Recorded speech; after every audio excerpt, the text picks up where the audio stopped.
មកពីសង្គមមិនល្អមកពីគ្រួសារក្រមកពីសំណាងមិនដល់ឬអាចមកពីអ្វីទើបជីវិតមិនអាចសម្រេចតាមក្តីប្រាថ្នាទៅបានតាមការស្រាវជ្រាវដែលផ្អែកទៅលើវិទ្យាសាស្ត្រនៃការសម្រេចចិត្តនិងទ្រឹស្ដីចិត្តវិទ្យាមានហេតុផលដ៏សាមញ្ញ5យ៉ាង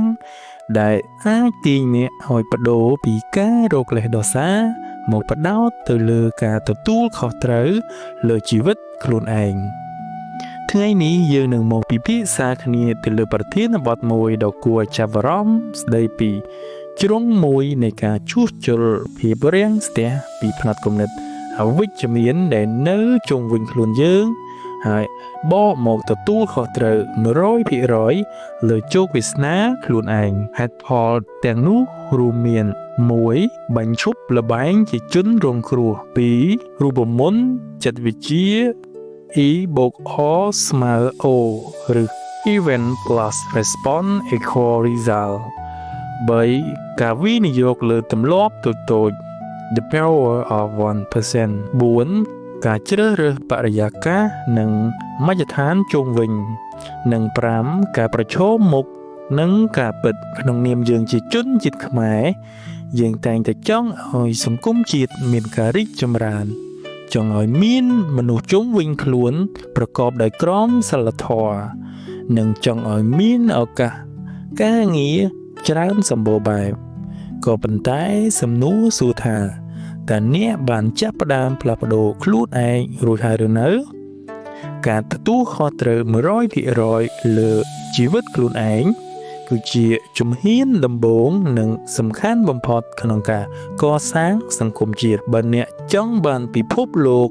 ដែលល្អជាងមុនចូលចាប់ផ្ដើមពីបុគ្គលដែលនៅក្នុងកញ្ចក់ដែលនៅចំពោះមុខអ្នកសូមចាំថាពិភពលោកមិនចំពាក់អ្វីអ្នកនោះឡើយហើយក៏គ្មាននរណាម្នាក់ដែលនឹងអាចមកសង្គ្រោះអ្នកបានដែរពេលខ្លះទោះបីជាឱកាសនៅជុំវិញខ្លួនយើងច្រើនដូចខ្យល់ឱកាសក៏ដោយជីវិតរបស់អ្នកមិនមែនត្រូវកំណត់ឡើងដោយសំណាងឬព្រហ្មលិខិតឡើយប៉ុន្តែវាត្រូវកំណត់ឡើងដោយរបៀបដែលអ្នកកែតម្រូវនាវាជីវិតនៅចំពោះមុខខ្យល់ព្យុះនៃបច្ចេកវិទ្យានិងការប្រែប្រួលពីសង្គមបើអ្នកចង់ឃើញពិភពលោកផ្លាស់ប្ដូរចូលឈប់សម្លឹងឆ្ងាយទៅក្រៅហើយចាប់ផ្ដើមទទួលខុសត្រូវ 100% លើជីវិតខ្លួនឯងព្រោះថារាល់លទ្ធផលដ៏អស្ចារ្យគឺកើតចេញពីការសម្រេចចិត្តឈប់ដោះសារហើយចាប់ផ្ដើមធ្វើសកម្មភាពជារៀងរាល់ថ្ងៃក្នុងរបបដែលបច្ចេកវិទ្យាដែលលឿនដូចផ្លេកបន្ទោហើយឱកាសមាននៅគ្រប់ទីកន្លែងយុវជនខ្មែរយើងជាច្រើនកំពុងស្ថិតនៅក្នុងចន្លោះនៃផ្លូវបំបែកតើត្រូវបណ្ដោយតាមព្រហ្មលិខិតឬត្រូវកាន់ចង្កូតជីវិតដោយខ្លួនឯងក្នុងចិត្តវិទ្យានៃភាពជោគជ័យចំណុចរបត់ធំបំផុតមិនមែនស្ថិតទៅលើសំណាងនោះទេក៏ប៉ុន្តែវាស្ថិតនៅលើការទទួលខុសត្រូវឬការឆ្លើយតបទៅនឹងបញ្ហា 100% responsibility ខាងក្រោមនេះគឺជាគន្លឹះ5យ៉ាងដែលអាចបំផុសសក្តានុពលរបស់អ្នកពីមនុស្សដែលនិយមរកលេសដោសាឲ្យមកជាម្ចាស់លើជោគវាសនាខ្លួនឯង1បញ្ឈប់លបែងជនរងគ្រោះចិត្តវិទ្យាបង្ហាញថាមនុស្សភាគច្រើនមានទំនោរស្ដីបន្តទៅលើកត្តាខាងក្រៅនៅពេលដែលខ្លួនជួបនឹងឧបសគ្គឬបញ្ហានានានៅក្នុងជីវិតដូចជាបន្តលើសេដ្ឋកិច្ចបន្តលើគ្រួសារបន្តលើប្រព័ន្ធអប់រំឬសូម្បីតែបន្តលើប្រេងវាសនាជាដើមត្រង់ចំណុចនេះដែលអ្នកអាចឈប់បន្តិចសិនហើយអង្កេតមើលថាអ្នកដែលនិយមបន្តលើបញ្ហានានានៅតាមបណ្ដាញសង្គមបើពួកគេនៅតែបន្តវាបែបនេះនោះលទ្ធផលច្បាស់ណាស់ថាអ្នកប្រកាសជាអាចពីបានជាជាមិនខានចំពោះគន្លឹះនៃការដោះស្រាយឬគន្លឹះក្នុងការផ្លាស់ប្ដូរការទទួលខុសត្រូវ 100% មានន័យថាទោះបីជាអ្នកមិនមែនជាអ្នកបង្កបញ្ហាក៏ដោយក៏ប៉ុន្តែ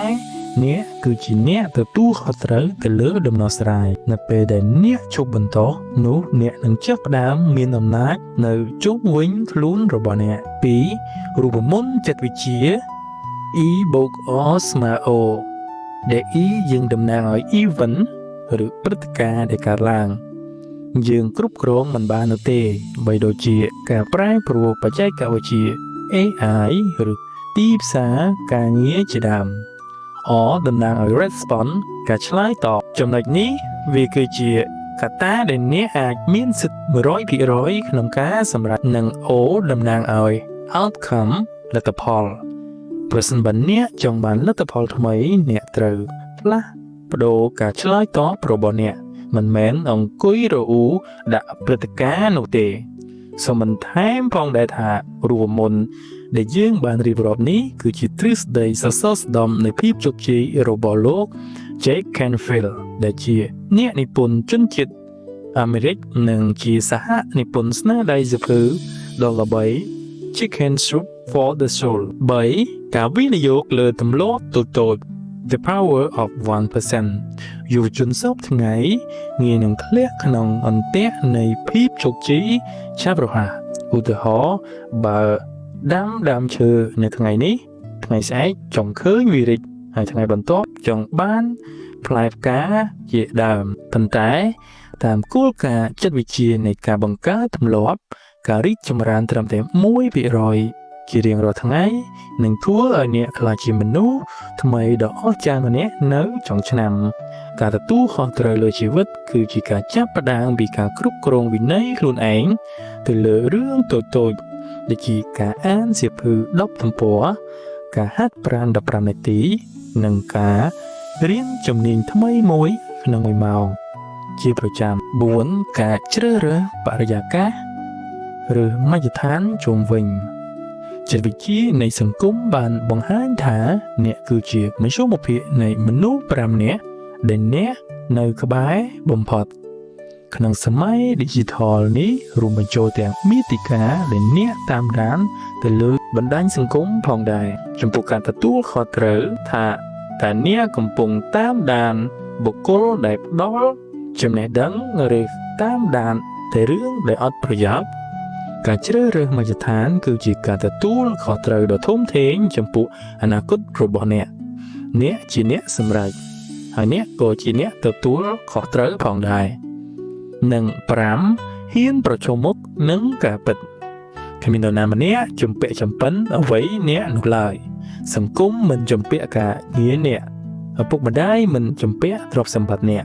ហើយពិភពលោកក៏មិនជំពាក់ភាពរីករាយរបស់អ្នកដែរនៅពេលដែលអ្នកទទួលស្គាល់ថាគ្រប់យ៉ាងគឺអាស្រ័យលើអ្នកនោះភាពភ័យខ្លាចនឹងប្រែទៅជាសេចក្តីក្លាហានសង្ខេបទៅលើតិចនិច5យ៉ាង 1. បញ្ឈប់លបែងជាជនរងគ្រោះ 2. រូបមន្តចិត្តវិទ្យា E បូក O ស្មើ O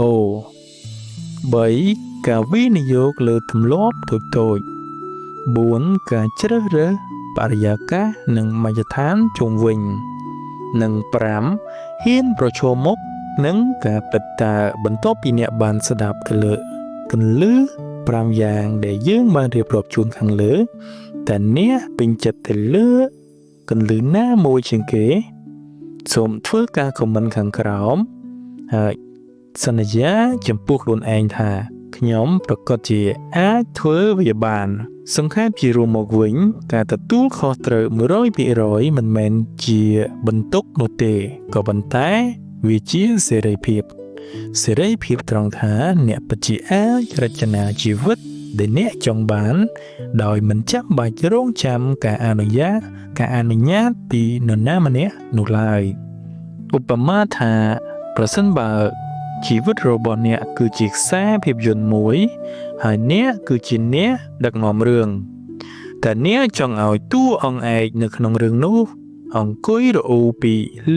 ព្រេងវាសនាឬចង់ឲ្យគេងើបឡើងមកតស៊ូដើម្បីកែប្រែស្ថានភាពដែលបានកើតឡើងពិភពលោកកំពុងរងចាំមើលស្នាដៃរបស់អ្នកកុំគ្រាន់តែធ្វើជាអ្នក ទស្សនាជីវិតខ្លួនឯងហើយឲ្យវាកន្លងហួសទៅអត់ប្រយោជន៍ប៉ុន្តែចូលធ្វើជាម្ចាស់នៃខ្សែជីវិតនោះទៅសូមជឿជាក់ថាខ្ញុំនិងអ្នកគឺសុទ្ធតែអាច design វាឡើងមកបាន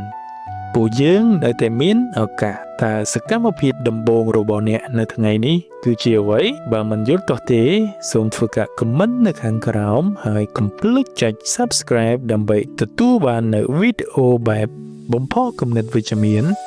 ចិត្តវិទ្យានៃជីវិតនិងបែប lifestyle របស់អ្នកអានដោយនិស័យបុកខ្ញុំអានអ្នកស្ដាប់